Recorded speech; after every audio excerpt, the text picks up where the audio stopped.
আগামী 24 ঘন্টা আলটিমেটাম দিচ্ছি। আমাদের 4টি দফা সবার আমাদের নেতা পালাবেন প্লেনে, তোমরা পালাবা কোনে, আমরা এটা দেখে নিব। এখন সেই পুলিশ বাহিনী তারা এখন সবাই মিলে নতুন চক্রান্তে নেমেছে।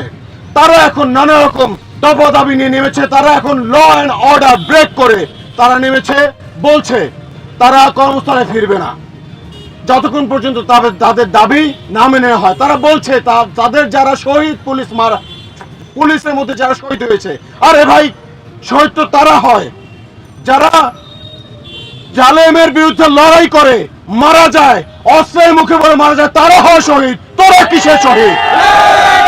এই প্রশ্ন আমরা সবাই মিলে করব। যারা জুলুম করছে তারা শহীদ হয় না, তারা হচ্ছে জালেম।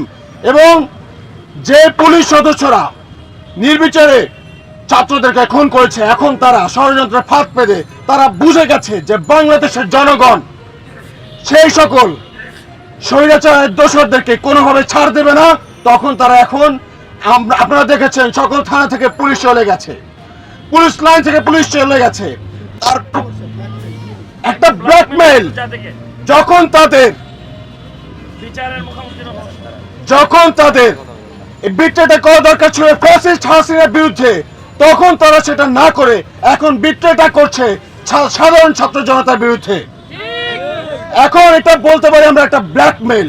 সো এই ব্ল্যাকমেইল আপনাদেরকে মনে রাখতে হবে, এই ব্ল্যাকমেইলে বাংলাদেশের মানুষ কিন্তু ভয় পায় না।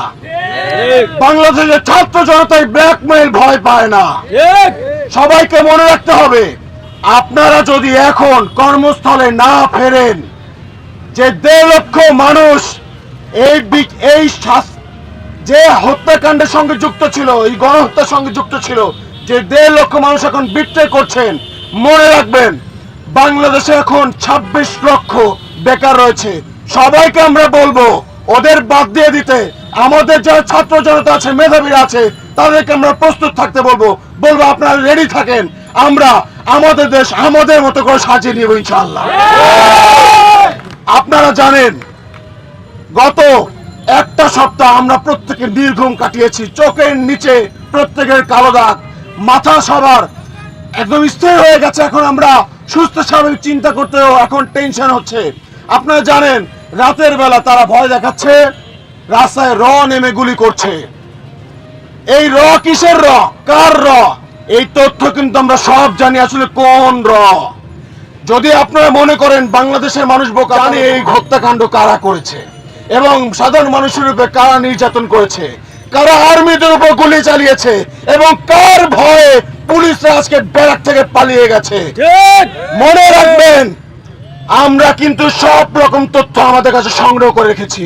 এর বিচার আপনারা যদি ঠিক মতো আমাদের কথা না শোনেন, আজ হোক কাল হোক 12 বছর পরে হোক, এর বিচার ছাত্র জনতা করেই ছাড়বে ইনশাআল্লাহ। আপনাদেরকে বারবার বলছি, আপনারা যারা ফ্যাসিস্ট হাসিনার তাবেদারি করেছেন, আপনারা অতি দ্রুত বাংলাদেশের মানুষের কাছে ক্ষমা চান। এত দাবি দেওয়া না করে, এই যে দাবি আপনারা করছেন, ব্ল্যাকমেইল আপনারা করছেন, আমরা জানি বাংলাদেশের এখন অর্থনৈতিক অবস্থা ডালমাটাল অবস্থা। আপনারা যে ব্ল্যাকমেইল করে এখন ছাত্র জনতাকে বিপদে ফেলানোর চেষ্টা করছেন, এটা আমরা ভালো করে বুঝে গেছি। আপনাদের এই বিপদে যে ভয় আপনারা দেখাচ্ছেন, এই ভয় আমরা আর পাই না। মনে রাখবেন আমরা আজকে বাংলাদেশের ছাত্র জনতা এক হয়েছি মানে বাংলাদেশের 18 কোটি মানুষ একসাথে দাঁড়িয়ে গেছে। প্রত্যেকটা রাস্তায় অলিগলিতে মানুষ কথা বলছে। আপনারা দেখেছেন আজকে পুলিশ নেই তো তাতে কি হয়েছে, রাস্তায় প্রত্যেকটা অলিতে গলিতে বাংলাদেশের ছাত্র সমাজ নেমে গেছে। তারা নিজ দায়িত্বে কাঁধে নিয়ে তার ট্রাফিক পুলিশের দায়িত্ব পালন করছে, তারা বাজার মনিটরিং করছে, তারা দেয়ালে দেয়ালে যে সকল পোস্টার ছিল সেটা পর্যন্ত তুলে ফেলছে। তো আপনারা যারা এই ষড়যন্ত্রের সাথে যুক্ত, তাদের তুলে ফেলতে এই শিক্ষার্থীদের 2 মিনিট সময় লাগবে না ইনশাআল্লাহ। আপনাদের আমাদের কথা দীর্ঘ না করে আমরা আমাদের 4টি দফা সবার কাছে বলতে চাই। হয়তোবা আজকের মধ্যে একটা ঘোষণা চলে আসবে, অন্তর্বর্তীকালীন যে সরকার আগামীকালকে তাদের দায়িত্ব নেবে এবং আমাদের প্রথম আমরা যেই দাবিটি করব তাদের কাছে, যেন আমাদের সকল শহীদ ভাইদের যে জুলাই মাসে যে গণহত্যা হয়েছে সেই গণহত্যার বিচার যেন সবার আগে হয়। আমাদের দাবিগুলো আমরা ঘোষণা করছি। প্রথম দফা, এক, আইন শৃঙ্খলা রক্ষাকারী বাহিনীর সর্বোচ্চ পর্যায় থেকে সর্বনিম্ন পর্যায় পর্যন্ত যারা উক্ত নারকীয় হত্যাকাণ্ডে প্রত্যক্ষ এবং পরোক্ষভাবে জড়িত তাদের প্রত্যেককে অনতিবিলম্বে আইনের আওতায় এনে দ্রুত বিচার নিশ্চিত করতে হবে। দুই, ফ্যাসিস্ট হাসিনার শাসনামলে আইন শৃঙ্খলা রক্ষাকারী বাহিনীতে যত অবৈধ নিয়োগ করা হয়েছে অতি দ্রুত তার সুষ্ঠু তদন্ত সাপেক্ষে সেই সকল নিয়োগ বাতিল করতে হবে। তিন, যে সকল দুর্নীতিবাজ আইন শৃঙ্খলা রক্ষাকারী বাহিনীর কর্মকর্তারা অনৈতিকভাবে পাহাড় সম সম্পদ গড়ে তুলেছে তা বাজেয়াপ্ত এবং পাচারকৃত সম্পদ অনতিবিলম্বে দেশে ফিরিয়ে আনার ব্যবস্থা করতে হবে। চার, অনতিবিলম্বে আইন শৃঙ্খলা রক্ষাকারী বাহিনীর বিশেষ করে পুলিশ সদস্যদেরকে কর্মস্থলে ফিরে দেশের মানুষের জান ও মালের নিরাপত্তা প্রদানের জন্য আহ্বান জানাচ্ছি।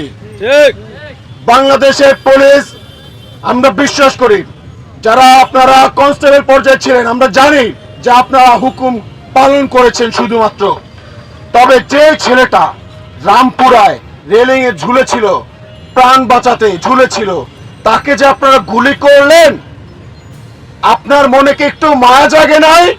তাকে কি আপনি বাঁচাইতে পারতেন না? আপনাকে কে নির্দেশ দিয়েছে তার উপরে নির্বিচারে গুলি চালাতে? এই সব রকম প্রশ্ন আমরা তুলব। এরপর আপনাদের প্রত্যেককে আমরা আইনের আওতায় নিয়ে আসবো। এছাড়াও বলতে চাই, যারা এখানে আছেন আমরা সাধারণ জনতা, আমরা কেউ আইন ভঙ্গ করব না। এখন দেশটা আমাদের সবার, আমাদের সিদ্ধান্তই চূড়ান্ত সিদ্ধান্ত বলে গণ্য হবে ইনশাআল্লাহ। আপনারা যারা আছেন আপনারা হয়তো কম বেশি সবাই জানেন, পুলিশের কাছে, পুলিশের হেফাজতে গত 6 মাসে 72 জনের মৃত্যু হয়েছে। এরকম গত 13 বছর 2013 সালেও যদি পুলিশের হেফাজতে মৃত্যু হয়, পুলিশের হেফাজতে নির্যাতন আইন পাস করেছে, কিন্তু আমরা এতগুলো বছরে সে আইন কিন্তু কোনোভাবে বাস্তবায়ন হতে দেখি নাই। এখন যেন সেটা নিশ্চিত করা হয়, আমরা সেটা দেখতে চাই। এছাড়াও বলতে চাই, পুলিশের স্বচ্ছতা, জবাবদিহিতা নিশ্চিত করতে হবে। কোনোভাবে ল অ্যান্ড অর্ডার যদি ব্রেক করে তাকেও শাস্তির আওতায় নিয়ে আসতে হবে।